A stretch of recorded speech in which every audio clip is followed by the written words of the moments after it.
결국에는 AI 관련된 GPU 상용들이 계속 꾸준하게 높아져 가고 있는데 그렇게 된다고 하면 HBM 그리고 DDR5 같은 고성능의 반도체 수요는 계속 늘어날 수밖에 없거든요.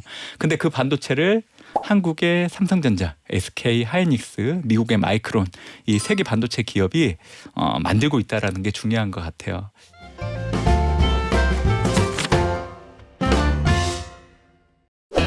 한동안 어려웠던 미국 증시 사흘 연속 올랐습니다. 고용시장이 싣고 있다 그 숫자가 드디어 나왔어요. 앞자리가 10만대로 뚝 떨어졌습니다. 앞으로 금리 인하 안 할 수도 있어라고 하던 뉴욕 증시가 급반등하고 있는데 국내장은 또 어떻게 될까요?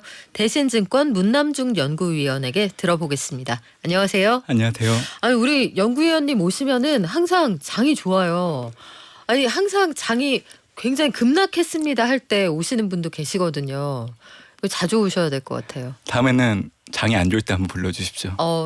제가 지금 방금 상승 요정이라고 부를까 말까 했는데 나중에 장이 안 좋을 때도 한번 모시면 급히 올라가는지 한번 볼게요.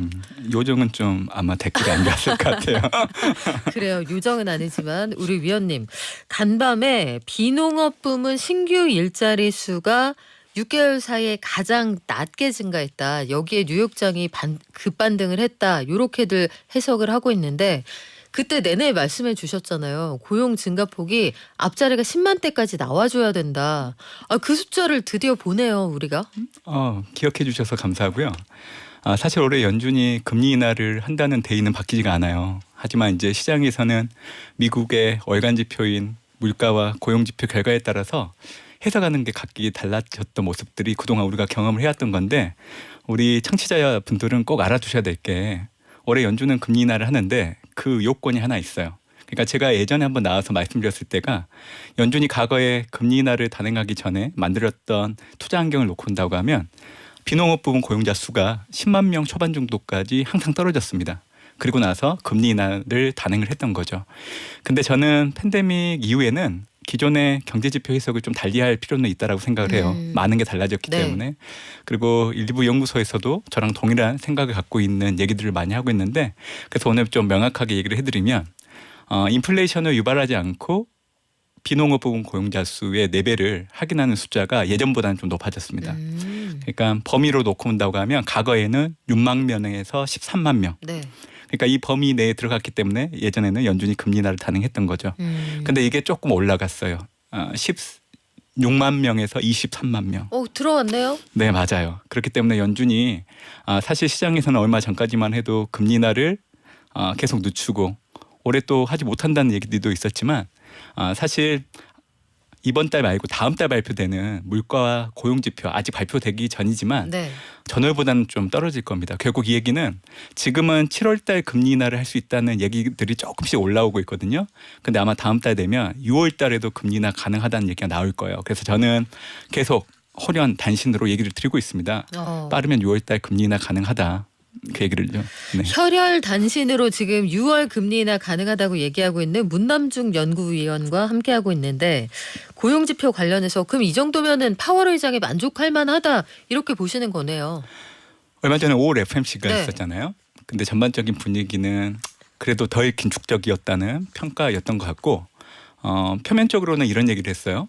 지금 현재 물가가 떨어지는 속도를 놓고 온다고 하면 여전히 연준은 경계심을 갖고 물가 추이를 데이터에 의존해서 좀 확인을 해야 되겠다라는 얘기를 했었는데 사실 이 얘기는 기존하고 달라진 건 없어요. 근데 더 중요한 게 있어요. 기자회견 때 어떤 기자가 이렇게 물어봤어요. 그러면 지금 현재 정책금리 수준이 물가에 어느 영향을 주느냐라고 질문을 던졌는데 어떤 식으로 파월 연준 의장이 대답을 했냐면 지금 정책금리는 제약적인 수준이다. 그렇기 때문에 수요 둔화를 충분히 유발하면서 앞으로 물가가 떨어지는 방향이 바뀌지는 않을 거라 얘기를 했어요. 제가 이 얘기를 해드리는 이유는 연준 내부에서도 공식적으로는 물가가 앞으로 떨어지겠다는 얘기를 할 수는 없어요. 왜냐하면 이런 얘기를 해버리면 시장에서 기대 인플레이션율이라는 지표가 떨어지면 좋은데 올라가는 또 요인이 돼버리거든요. 그러니까 미국의 중앙은행이든 한국은행이든 공식적으로는 이런 얘기를 할 수밖에 없는 거예요. 왜냐하면 기대 인플레이션율을 낮추기 위해서. 그렇기 때문에 저는 파월 연준 의장의 표면적인 얘기에도 주목을 해야 되겠지만 기자들이 이렇게 질문을 던질 때 넌지시 던지는 얘기들을 듣다 보면 결국 연준도 올해 금리 인하를 염두에 두고 러프하게 가이던스를 주고 있다라고 보시면 되는 거예요. 그래서 저는 연준 내부에서도 지금 현재 물가는 제약적인 금리 환경 하에서 방향성은 그대로 잘 가고 있다라고 생각하고 있다고 저는 보고 있어요. 아, 그래서 연은의 주요 인사들이 간밤에 그런 발언들을 했군요. 지난주까지 연준의 주요 인사들이 보니까 시장을 매우 쳐라 이런 분위기였는데 간밤에 보니까 오르고 달래고 하더라고요. 충분히 제약적이다. 올해 안에 어쨌든 내려간다. 요 얘기가 그럼 지금 말씀하신 그런 논거를 뒷받침하는 증거입니까? 네, 맞습니다. 아무래도 이제 박힌 리치먼드 연은 총재도 5월 FMC 기자회견 때 파월 연준 의장이 했던 발언에서 크게 벗어나지 않는 얘기를 했었어요. 그러니까 이런 상황 하에서 제가 또 청취자분들께 꼭 드리고 싶은 얘기는 금리 인상기와 금리 인하를 단행하기 이전에 금리 인상 중단기 때 물가가 떨어지는 속도는 차이가 날 수밖에 없어요, 여러분들. 그러니까 지금 시장은 금리 인상기 때 물가가 떨어지는 그 기준치를 놓고 올해 물가 떨어지는 속도를 해석을 하다 보니까 당연히 부합을 못하고 있는 거죠. 그러다 보니까 자꾸 연준이 금리 인하를 후퇴할 수 있다라는 해석으로 옮겨가긴 했는데 제가 지금 얘기해드렸던 거를 좀 인식을 해버리면 아마 이제는 이해가 가능하실 거예요. 당연히 금리 인상을 중단했으니까 물가가 떨어지는 속도는 과거 금리를 올렸을 때보다는 더 낮아지지 않을까. 만약 이런 인식들이 확산된다고 하면 6월 7월 달에도 금리 인하가 가능하다라고 이렇게 생각을 할 수 있는 거죠. 그래서 저는 이 얘기를 가장 많이 드리고 있어요. 물가는 분명히 떨어지고 있는 상황이고요. 월별로 놓고 온다고 하면요. 동계 12월에서 2월 그리고 미국 같은 경우에는 이제 5월 말쯤 되면 드라이빙 시즌이 들어가기 때문에 계절적으로 시차가 한두 달 정도 생겨요. 그래서 보통 7월 달 발표되는 6월 물가지표 아니면 8월 달 발표되는 7월 물가지표를 보면 작년에도 그랬거든요. 물가가 조금 튀어요. 그러니까 이런 계절적인 요인들을 가지고 통화 정책이 어떻게 될 거라고 저는 앞서서 얘기하지 않았으면 좋겠어요. 올해 연준이 금리 인하를 단행을 할 겁니다. 아마 그게 빠르면 6월, 늦어져도 7월 달에 할 걸로 좀 보고 있기 때문에 그래서 5월 달 증시 상당히 좋은 흐름을 보이지 않을까 저는 예상을 하고 있습니다. 5월 증시 좋을 거다. 오늘 연휴 지나고 나서 오늘 장 진짜 좋습니다. 간밤 뉴욕 증시도 오랜만에 엔비디아 시원하게 올라가고 그러면은 7월 금리 인하 가능성도 충분히 있을 수 있다 이렇게 보시는 건데 이게 금리 인하 관련해서 제가 올해 시나리오를 쭉 되짚어 보니까 우리가 눈높이가 진짜 낮아졌어요.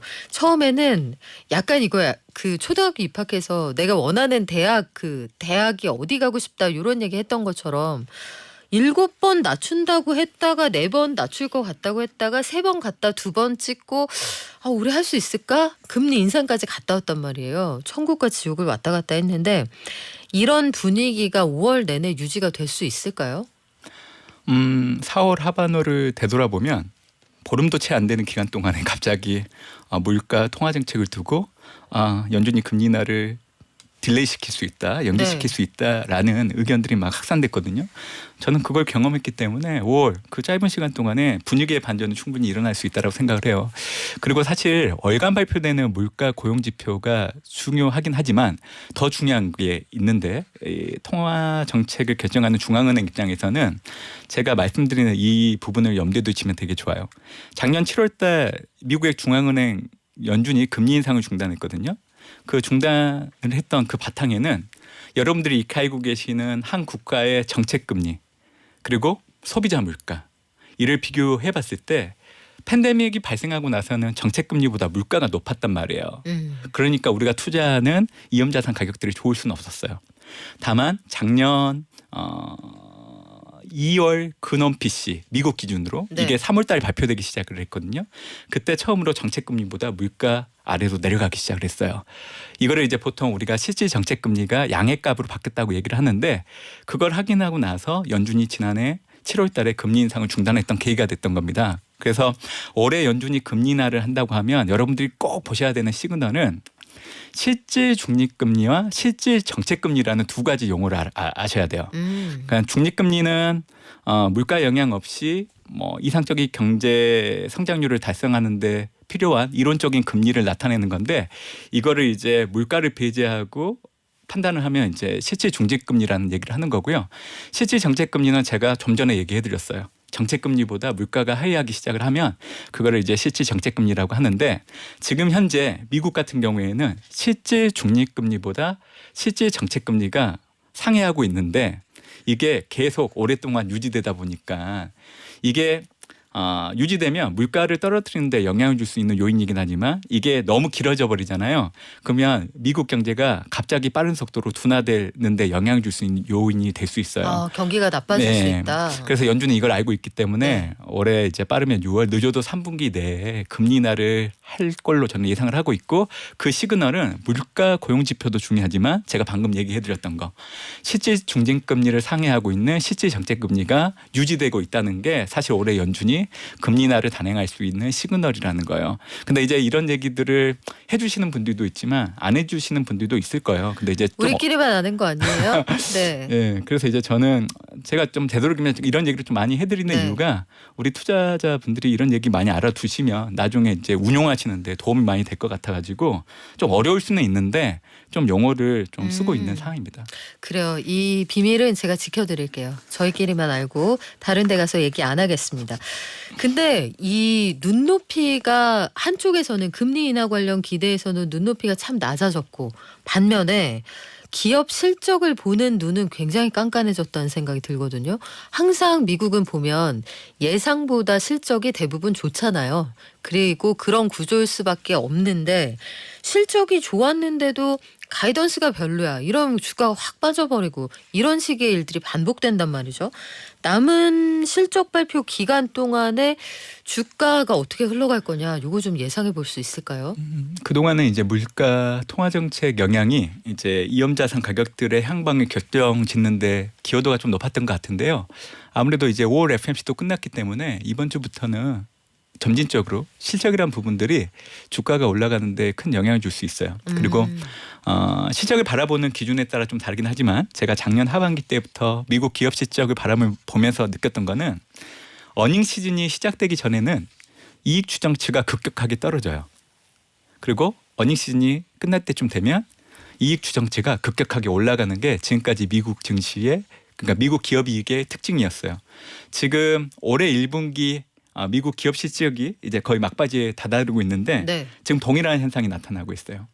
어닝 시즌 시작하기 전에는 추정치가 0.5였거든요. 근데 지금은 5%까지 올라왔어요. 아, 이 차이가 그렇게 많이 나요? 예.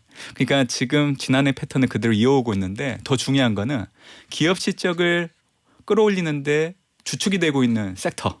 그게 중요하다는 거예요. 아까 말씀해 주셨지만 엔비디아 같은 기업들이 포함된 섹터들이 작년부터 올해 계속 미국 기업 실적을 견인하고 있는데 커뮤니케이션, IT, 경기 소비재 딱 이렇게 세 가지가 딱 정해져 있는 상황입니다. 그렇기 때문에 앞으로도 엔비디아를 비롯한 이런 미국 기술주 주가들은 계속 올라갈 수밖에 없고요.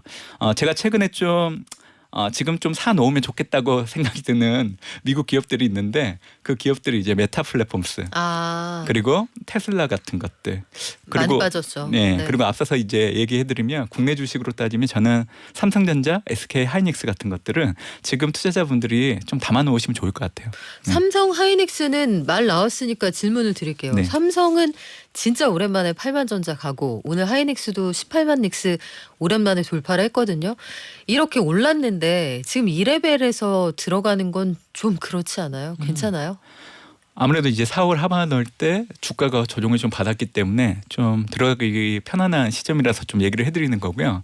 오늘 뭐 전체 지수가 큰 폭으로 올라가는 상황에서 당연히 삼성전자, SK 하이닉스 주가가 네. 전체 지수를 견인하는데 영향을 주는 부분들은 있겠죠. 근데 저는 더 큰 그림을 좀 보셔야 된다 생각을 해요. 결국에는 AI 관련된 GPU 상용들이 계속 꾸준하게 높아져 가고 있는데 그렇게 된다고 하면 HBM 그리고 DDR5 같은 고성능의 반도체 수요는 계속 늘어날 수밖에 없거든요. 근데 그 반도체를 한국의 삼성전자, SK 하이닉스, 미국의 마이크론 이 세 개 반도체 기업이 만들고 있다라는 게 중요한 것 같아요.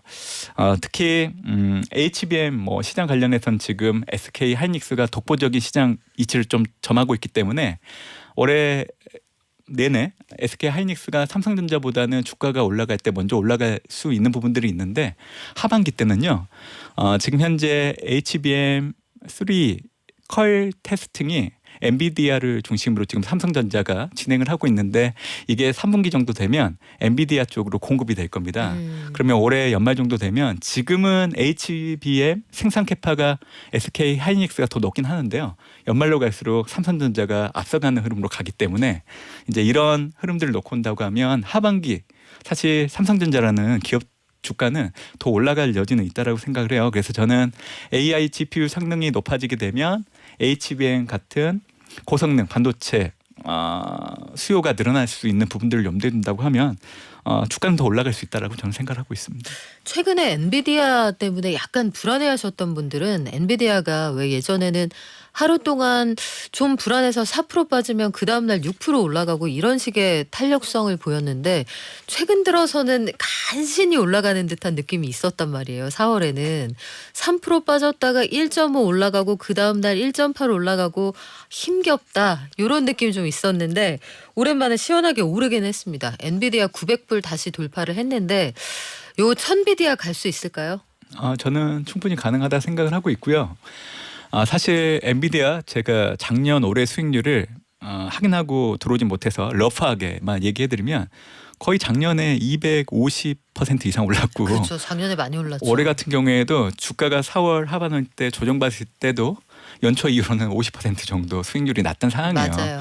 그렇기 때문에 올해 엔비디아 주가가 올랐는 갈 수 있겠지만 예전처럼 탄력적으로 올라가기에는 지난해 올해 좀 많이 올랐다는 부담들은 충분히 있다라고 생각을 하고 있는데 중요한 거는 엔비디아 주가가 올라가야 삼성전자, SK 하이닉스 주가도 올라갈 수 있다라는 거죠. 왜? 엔비디아가 발주를 해야 삼성전자 그리고 SK 하이닉스 매출액이 늘어나기 때문에. 근데 지금 엔비디아가 지금 기존 제품 대비 HBM 탑재량이 거의 2.5배씩 높아지는 기술들을 선보이고 있거든요. 그렇기 때문에 이제 엔비디아 주가가 올라가면서 그리고 사실 삼성전자, SK 하이닉스 역시 더불어서 이제 같이 올라가는 흐름을 생각을 하고 있습니다. 그래서 HBM 이 반도체 시장이 2025년도 정도까지 되면 연평균으로 57% 정도 성장한다고 해요. 그러니까 우리가 많이 올랐다고 생각을 해도 여전히 파이가 커지기 때문에 제가 거론하고 있는 기업들의 주가는 올해 충분히 더 올라갈 수 있다라고 봐주시는 게 더 좋을 것 같아요. 그래서 최근 들어서 증권사들 보니까 리포트를 내면서 삼성전자 주가가 최고 한 12만 원 간다 이런 전망도 나오고 하이닉스도 굉장히 높여 잡는 곳들이 늘어나던데 이게 연내에 실현이 될까요? 이 숫자가? 미국 증시에 달렸다고 생각을 하고 있고요. 저는 지금 하반기 전망을 얼마 전에 발표를 했는데 올해 미국 대선 이전까지는 그래도 S&P 500 지수가 상단 5,600 그리고 오버슈팅이 나타나면 5,700 정도까지도 충분히 올라갈 수 있다고 판단을 해요. 그렇다고 하면 한국의 코스피 지수 역시 단기적으로는 2,750선을 좀 상회하는 흐름 그리고 올해 미국 대선 이전까지는 2,900선을 넘어가는 흐름 정도까지 충분히 나올 수 있고 결국 우리나라의 지수 구성하고 있는 섹터 비중을 놓고 온다고 하면 반도체 그리고 삼성전자 비중이 너무 높잖아요. 결국 전체 지수가 올라가는데 당연히 삼성전자, SK 하이닉스 이런 반도체 기업 주가는 당연히 올라갈 수밖에 없는 구조인 거죠. 그렇기 때문에 저는 올해 5월 달도 마찬가지고 미국 대선 이전까지 놓고 온다고 하면 한국 증시에서 여러분들이 접근을 한다고 하면 반도체, 전기전자, 인터넷, 제약바이오 자동차, 금융 이렇게 좀 얘기를 해드리고 있는데 저는 그냥 심플하게 반도체 하나만 놓고 보셔도 되지 않을까 생각하고 있습니다. 금융 말씀을 해주셨으니까 저 PBR 얘기 오랜만에 한번 해볼게요. 밸류업 프로그램을 어떻게 구성을 해서 진행을 하겠다고 정부에서 가이드라인을 내놨는데 그 얘기를 듣자마자 밸류업이 되면 좋겠다 싶은 회사들이 주가가 쭉 빠졌거든요. 이거 다시 심폐소생술 해서 살릴 수 있을까요? 결국 세제 혜택안이 나와야 되는데 이게 쉽지가 않아 보여요. 왜냐하면 그 총선 전에 보면 여당이 사실은 총선을 이길 걸 염두에 두고 정책을 미리 꺼내놓은 거였고 지금 상황은 이제 반대로 이제 야당이 승리를 한 결과이기 때문에 아무래도 이제 야당 입장에서는 부자 감세 대기업 감세라는 부분들에 대해서 부정적인 상황이라서 이 세제 혜택과 관련된 가이드라인 구체해야 된다고 하더라도 이거를 이제 입법을 거쳐야 되는데 이게 임시국회에서는 통과되기 어려워요.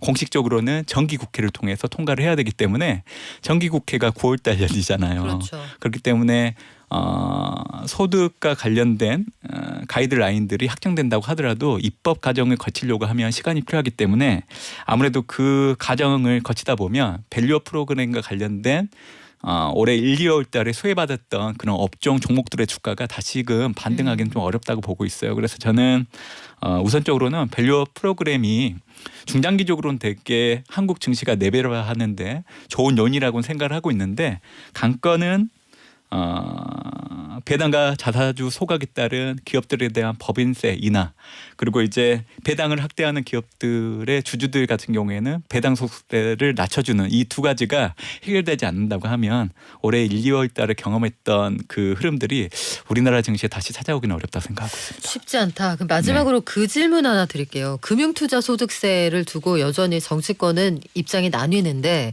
그와 관련해서 예정대로 시행이 된다라면 국내장에서 팔고 다 미국장 가지 않겠느냐 이런 얘기도 있고 다른 한편에서는 야 아르바이트를 해도 세금을 내는데 그렇게 큰 수익을 내고 세금 안 내는 게 말이 되느냐 이런 의견도 있어요. 일단 시장에서 활동하시는 플레이어 입장에서 보자면은 어떻습니까?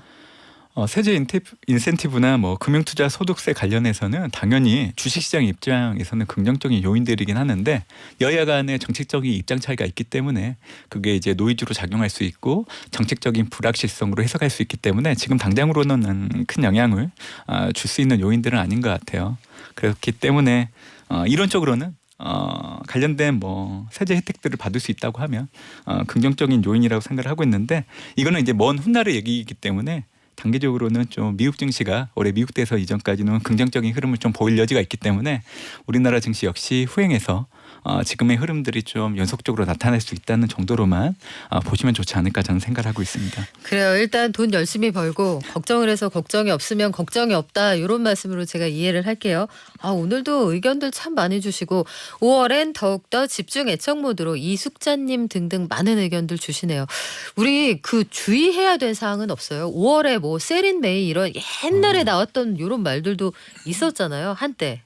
맞아요. 이제 투자 격언이다 보니까 네. 이게 5월만 되면 계속 해자되는 부분들이 있는데 2014년도 이후 최근 10년 동안의 통계를 보면 5월 달에 주식을 팔고 떠나라는 의미 자체가 통계적으로 유의미한 결과를 가지고 오진 않았습니다. 그렇기 때문에 올해 같은 경우에는 5월 달 주식이 있으시다고 하면 계속 가지고 있으시면 좋겠다 생각을 하고 있고요. 그 얘기는 1960년에서 1970년도 때는 명확하게 맞아떨어졌지만 2000년도 이후 2008년도 네. 금융위기와 2011년도 유럽 재정위기 그때를 제외하고는 사실 5월달 증시 수익률이 나쁘진 않았습니다. 자, 약발 끝난다고 합니다. 여러분 오늘 말씀은 여기까지 들을게요. 지금까지 대신증권 문남중 연구위원이었습니다. 고맙습니다. 감사합니다.